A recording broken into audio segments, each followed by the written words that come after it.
Let's get into it. What a week. Though they appeared to be heading to court, on Tuesday, Dominion Voting Systems settled its defamation case against Fox News for $787.5 million. You wanted more? It's the most expensive lie since the last time I asked a waiter to recommend a bottle of wine and then pretended to understand what he said. The settlement spared Fox executives and on-air talent the embarrassment of appearing on the stand. Instead, they'll be subject to their regular embarrassment of appearing on Fox News. We are recording tonight's show on April 20th, which is 4/20, the day people make terrible jokes about weed. So we've decided to use this occasion to perform an experiment. Brian, please bring out the gummies. Thank you, Brian. Producer Brian, everybody. We have many gummies here. Most of which are candy, one of which is edible marijuana. And we're going to see what happens. I'll eat two, just to keep it interesting. Oh, that's too chewy. We're going to be here all day. I swallowed a gummy bear whole. In a shocking twist that absolutely anyone could have foreseen, multiple Senate Republicans announced Monday that they wouldn't support a vote to replace 89-year-old Diane Feinstein on the Judiciary Committee. Anyone could have predicted this would happen, though. Republicans are diehard feminists. And then in yet another shocking twist, Senator Feinstein returned to the chamber with two very funny, anxious guys kind of at her side the whole time, jumping in when she couldn't answer or stand up straight in her own power and so forth. Tennessee Representative Justin Jones, Justin Pearson, and Gloria Johnson are set to meet with President Biden on Monday, while the Tennessee GOP races to find a way to change the lock on the entire state while they're gone. Kamala Harris will also be in attendance at the White House event because Pearson was given a +1.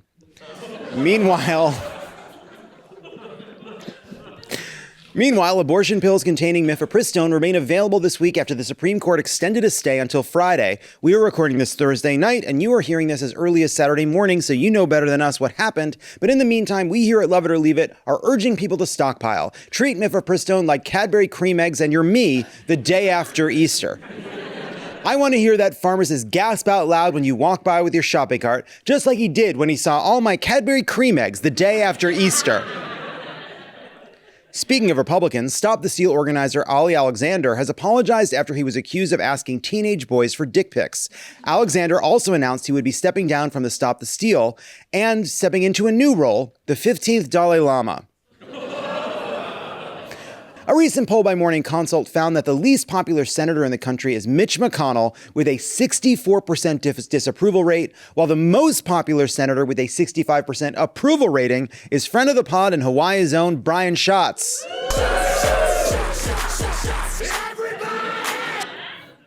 64% disapproval? Kentucky voters in staircases basically showing the same regard for Mitch McConnell lately because he fell down the stairs. New York Congressman and first gay man on the moon, George Santos, announced Monday that he will seek re-election in 2024. As he should. This man didn't survive 10 plane crashes just to lose his seat so soon. Said Santos, "I know it will be a difficult race. I'll be lip-syncing for my life." Florida Governor Ron DeSantis has threatened to build a state prison or competing theme park next door to Disney World. DeSantis explained, "The idea is we build it, we wait for the reviews to come in, then we decide which one it is." I knew that was what you would do. Anyway, prison is the best he could come up with. Building a prison next to Disney World. DeSantis, buddy, Disney adults are willing to stand in line for 6 hours in the most terminal of swamp-ass conditions to get a popcorn bucket shaped like their favorite imaginary dragon. You think throwing a few violent criminals into the mix is going to scare them away? These people are ready to become violent criminals if they don't get their fucking bucket. The rivalry between the House of Mouse and the Man of Meatball may go even further, as the oversight board appointed by DeSantis has asked lawyers to prepare a resolution that aims to void Disney's control over their resorts. All right, this is enough. Bob Iger needs reinforcements. Time to unthaw the head. Hopefully being frozen for decades has taken the edge off of Walt Disney's anti-Semitism, because we're going to need him right now. Why would it? Speaking of Florida, several local representatives have formally endorsed Donald Trump for president, while Ronnie D has only confirmed one official supporter from the state so far. That one supporter, a mysterious mustachioed stranger who just moved in from out of town and goes by the name Jon DeSantis. Zuri, you did a terrible job. That looks like absolute dog shit. Again, the task was put a mustache on Ron DeSantis. And you fucking blew it. You absolutely blew it. I mean, what? Is it? He sent me a different one, an updated one, and just added a neck tattoo. All you did was add the neck tattoo. Doesn't make any sense. A representative from the Trump camp was quoted saying, "The only people who like Ron DeSantis are the people who have never met him." It's a great burn. And Trump has a point. Right now, Trump wins with all the key Republican demographics: anti-abortion evangelicals, golfers who drive pickup trucks, and old men who shoot at anyone who knocks on their front door. You said that's what happened. That's what Malcolm said, that's what would happen. It's okay. Meanwhile, the Florida Board of Education, which already restricted instruction on sexual orientation and gender identity for kindergarten through third grade, has voted to expand Don't Say Gay through high school. Yeah. I mean, remember when there was that whole news cycle where they were like, "It's just for kindergartners, you absolute freaks, you're being crazy." We were not. I don't know if the Florida Board of Education is ready for the verbal carnage they're about to receive from teens across the state. Have you tried telling a teen how to dress or act? These high schoolers are going to make Florida's public education system so gay, they're going to have to bring in Billy Porter as chancellor to try to tone it down. They're going to make Glee look like school ties. By the time DeSantis is done, these teens are going to get happily married chemistry teachers to lie awake at night and turn to their beloved spouse of 40 years and say, "What if I'm Pan?" For grades 4 through 12, instruction on sexual orientation or gender identity is prohibited unless such instruction is either expressly required by state academic standards or as part of a reproductive health course, the amendment reads. The amendment continues, "There is only a Florida man or Florida woman eating people's faces on the MacArthur Causeway. There is no Florida non-binary person eating people's faces on the MacArthur Causeway." And as if they all hadn't been through enough, Florida's residents woke up to a blaring alarm at around 4:45 a.m. on Thursday when the emergency alert system blared from their cell phones. Thankfully, it wasn't a big deal. If there's one thing Florida does better than anyone, it's ignore early warning signs. "Just a false alarm," said Governor DeSantis. "For a moment, we thought a third grade teacher might have told a little boy his pigtails looked pretty."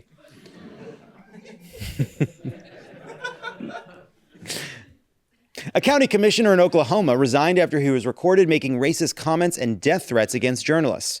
In his prepared remarks, he said he plans to spend more time with his family making racist comments and death threats against journalists. The Iowa State Senate passed a child labor bill before dawn Tuesday, allowing 14-year-olds to work 6-hour night shifts, 15-year-olds to work on assembly lines, and 16-year-olds to serve alcohol. It's 10 p.m. Do you know where your children are? Yeah, making overtime at the mill. When it comes to kids, the Republican position has always been clear. Don't say gay, say one-min julep coming right up. The all-night Senate session concluded at 4:52 a.m., just in time for Republican senators to pick up their kiddos as they clocked out at the abattoir. It's a slaughterhouse. I like the word abattoir, I don't care. Spanish athlete Beatriz Flamini has emerged after spending 500 days alone in a cave in southern Spain to allow scientists to study the effects of total isolation on the human mind and body. "I feel bad she went through this for nothing. Scientists could have just monitored me in middle school." Coachella headliner Frank Ocean disappointed fans last weekend after his performance started an hour late. But on the bright side, fans were each given a seashell on their way home so they could hear it whenever they wanted. You can hear the ocean. According to reports, Ocean's stage setup was supposed to include a full ice rink and backup skaters, but he decided hours before showtime to abandon the concept. The rink had to be melted and the stage rearranged. Wild. Sorry, can you say that again? He assembled and then melted an ice rink in the middle of the desert after Biden proposed rationing the Colorado River, and Europe said he was late, said Greta Thunberg while snapping a baseball bat in half with her bare hands and throwing the pieces at Malala. I'm sorry, Malala, I'm just upset. They must be friends.